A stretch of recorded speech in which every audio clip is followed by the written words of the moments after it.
Welcome to the lesson number 17। आज के इस लेसन में हम बात करेंगे अबाउट चार्ट। हम देखेंगे कि चार्ट कैसे हम बना सकते हैं। चार्ट बेसिकली होता क्या है, अगर मैं चार्ट की बात करूं तो चार्ट बेसिकली ग्राफिकल रिप्रेजेंटेशन होता है, ग्राफिकल रिप्रेजेंटेशन ऑफ डेटा। तो आपने जो भी डेटा बना रखा है उसका आप ग्राफिकल रिप्रेजेंटेशन कर सकते हो with the help of the chart, और ज़्यादा ये इम्पैक्ट डालता है ऑडियंस पर। अगर मैं ऑडियंस की बात करूं तो चार्ट बहुत ज़्यादा इम्पैक्ट डालता है in comparison of text data.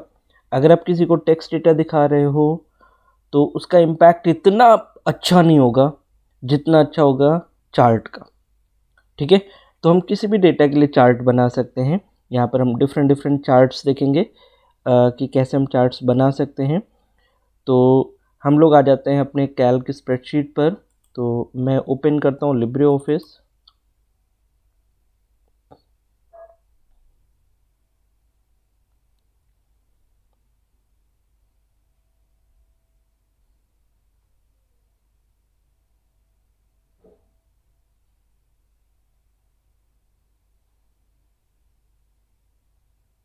Fine, तो हम लोग यहाँ पर कैल्क स्प्रेडशीट ओपन कर लेते हैं।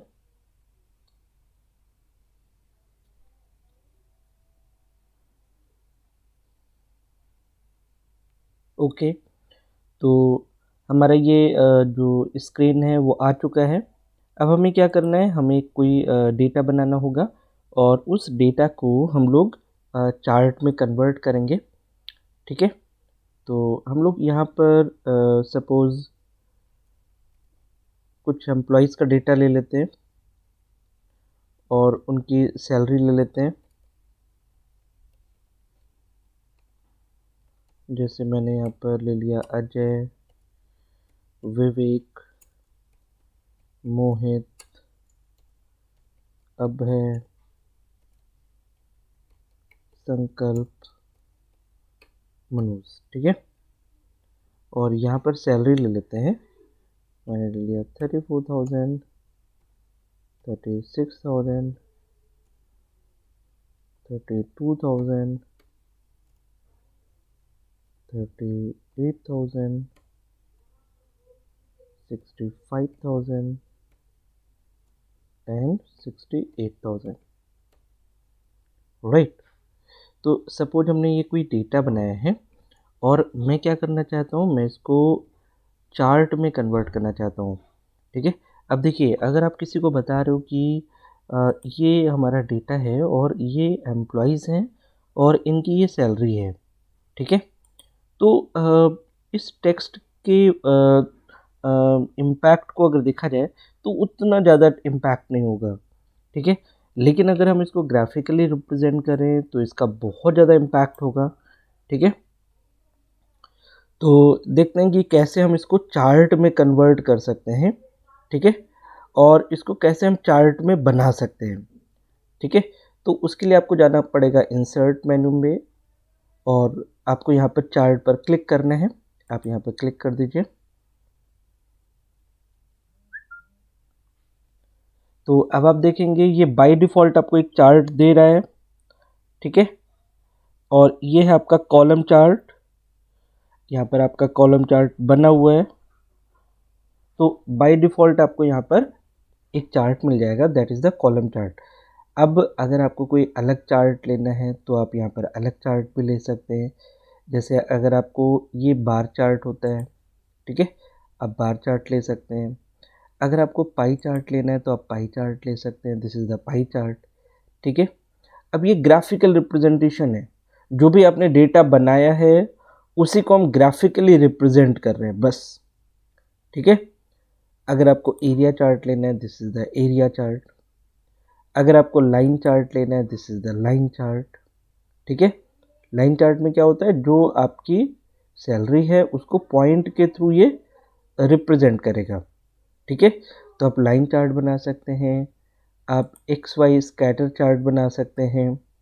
ठीक है, तो अलग अलग डिफरेंट डिफरेंट स्टाइल्स हैं जिनको हम लोग यहाँ पर यूज़ कर सकते हैं और उनको हम लोग बना सकते हैं। ठीक है, ये बबल चार्ट हो गया, ठीक है, ये नेट चार्ट हो गया, ठीक है, ये स्टॉक का चार्ट हो गया। तो इस तरीके से हम लोग डिफरेंट डिफरेंट यहाँ पर चार्ट्स बना सकते हैं। सबसे ज़्यादा जो यूज़ किया जाता है वो कॉलम चार्ट है, ठीक है। आपने देखा भी होगा, अगर हम न्यूज़ चैनल्स की बात करते हैं या कहीं पर भी कोई डेटा अगर आपको दिखाना हो तो बेसिकली हम लोग कॉलम चार्ट यूज़ करते हैं, राइट। तो इसलिए ये बहुत ही ज़्यादा यूज़ किया जाने वाला चार्ट है, हम लोग इसको जनरली यूज़ करते हैं, ठीक है। तो इस तरीके से हम लोग चार्ट यहाँ पर बना सकते हैं। मैं यहाँ पर एक कॉलम चार्ट फिक्स कर देता हूँ, चार्ट पे जाना पड़ेगा हम लोग को और यहाँ पर कॉलम चार्ट ले लेते हैं, इसको नेक्स्ट कर दीजिए, ठीक है। और यहाँ पर आप रेंज इसने दिया हुआ है A1 से B7 तक का, ठीक है ना, इसी तक यहीं तक का हमें चार्ट बनाना है ना। तो यहाँ से आप चार्ट का रेंज ले लीजिए और इसको फिनिश कर दीजिए, ठीक है। अब ये चार्ट जो है आपका, ये आपका यहाँ से आपका फिक्स हो गया। ये चार्ट आपका इस डेटा के लिए है, ठीक है। इस डेटा के लिए आप ये चार्ट बना चुके हैं। तो यहाँ पर आप, ये कॉलम चार्ट है आपका, ठीक है। तो आप किसी भी डेटा के लिए इसी तरीके से चार्ट बना सकते हैं। अगर आपको पाई चार्ट बनाना है तो आप पाई चार्ट बना सकते हैं। सिंपल, आपको बस यहाँ पर आना है और इसको सपोज मैं यहाँ से कॉपी कर देता हूँ। मैं नेक्स्ट शीट पर आ जाता हूँ। यहाँ पर मैंने डेटा को रख दिया, ठीक है। सपोज मैं बनाना चाहता हूँ पाई चार्ट, पाई चार्ट बनाना चाहता हूँ, ठीक है। यहाँ पर मैं डेटा को सिलेक्ट कर लेता हूँ, इंसर्ट चार्ट, ठीक है। पहले डेटा को सिलेक्ट करना ज़रूरी है। आप उसके बाद में आप अपना चार्ट बना सकते हैं, जैसे पाई चार्ट है, आप पाई चार्ट बना सकते हैं। इसको नेक्स्ट कर दीजिएगा और इसको फिनिश कर दीजिएगा, ठीक है। तो ये आपका पाई चार्ट बन जाएगा और यहाँ पर आप कर्सर को लेकर जाओगे ना तो ये आपको प्रॉपरली गाइड करेगा। यहाँ पर कलर्स से डिनोट हो रहा है, ठीक है। ये अजय का है, विवेक का है, मोहित का है। सबसे ज़्यादा सैलरी किसकी है? मनोज की। तो 68,000 आप देखोगे तो ये वाला जो पोर्शन है सबसे ज़्यादा काउंटिंग में आ रहा है, तो ये मनोज की सैलरी है, ठीक है। तो इस तरीके से आप क्या कर सकते हैं, आप सैलरीज के बीच में चार्ट ड्रॉ कर सकते हैं। This is the very simple thing, ठीक है। चार्ट बनाना बहुत ही आसान है। अब इसमें हम लोग पाइवोट टेबल भी बना सकते हैं। पाइवोट टेबल होती क्या बेसिकली, हम पहले इसको डिस्कस कर लेते हैं। मैं आ जाता हूँ यहाँ पर,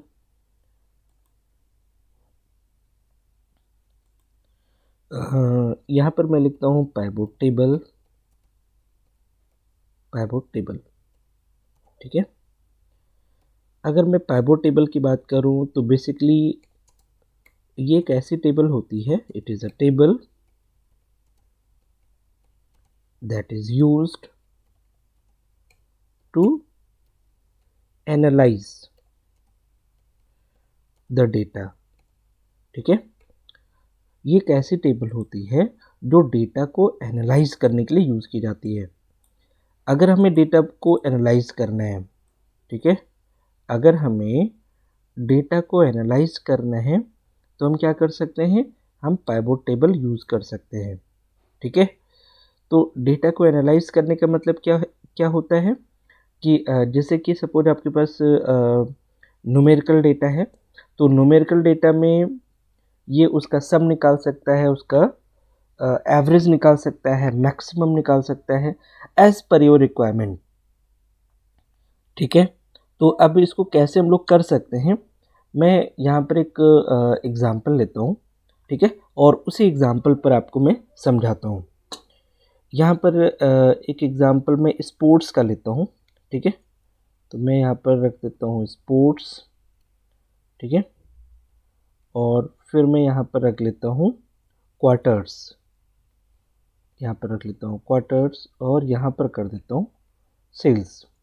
ठीक है, तो जैसे कि सपोज हमारे पास क्रिकेट है, बैडमिंटन है, ठीक है, राइट।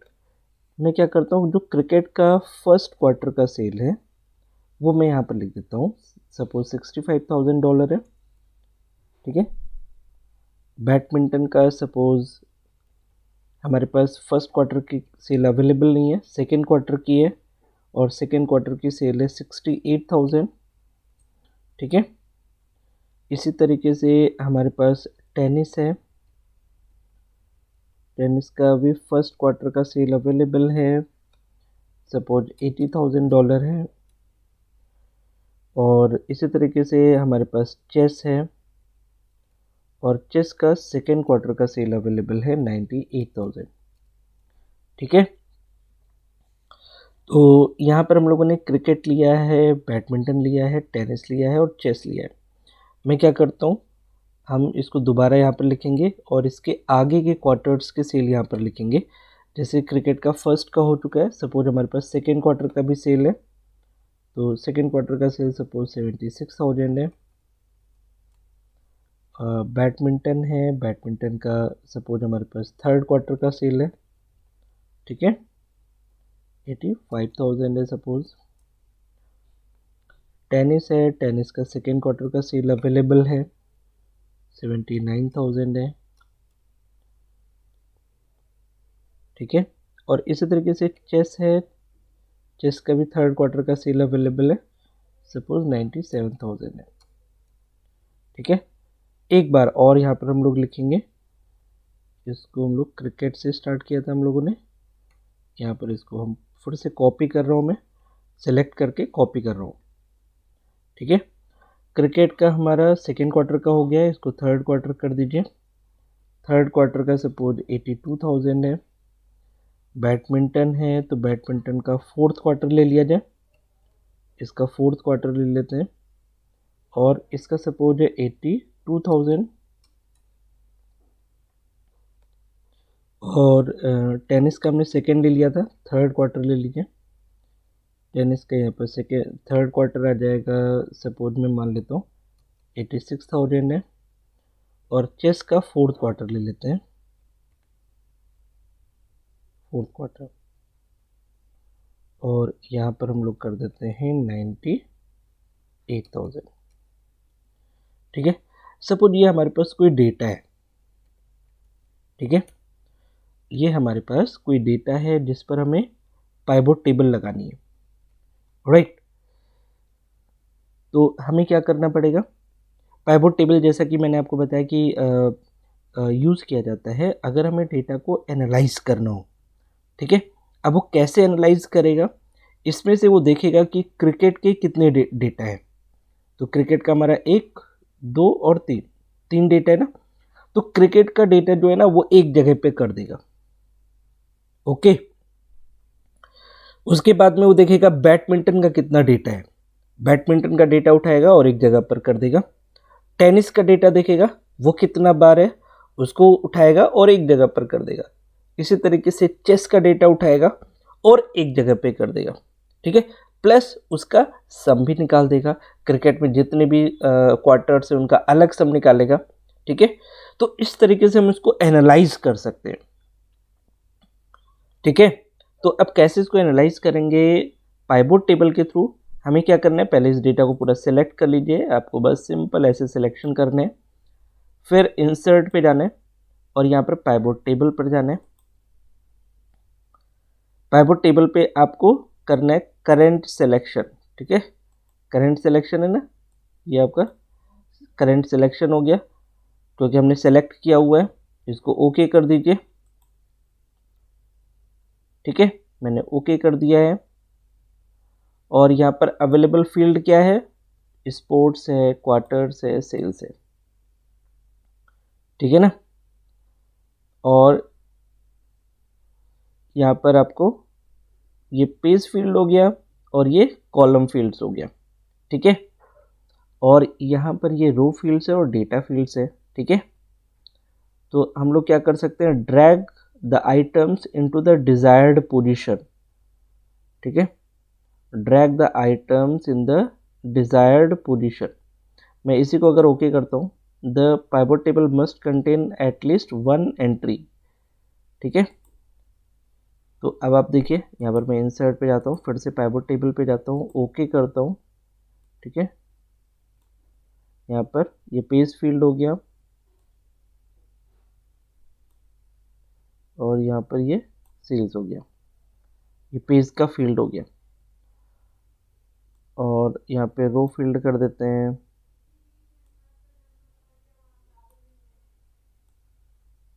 ये सारा ही ले लिया है। डेटा फील्ड में भी सम, स्पोर्ट्स क्वार्टर्स का भी सम, और